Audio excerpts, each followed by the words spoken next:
3000 شد اصلا خونه دا اگر خریدم این قدره این قیمت بابا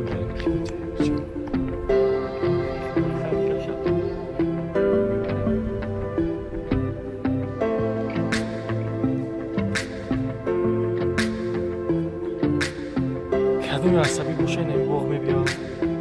همین فرار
سهر هوا ابری بود افتاد و من عجیب بود شد نباشم در هوای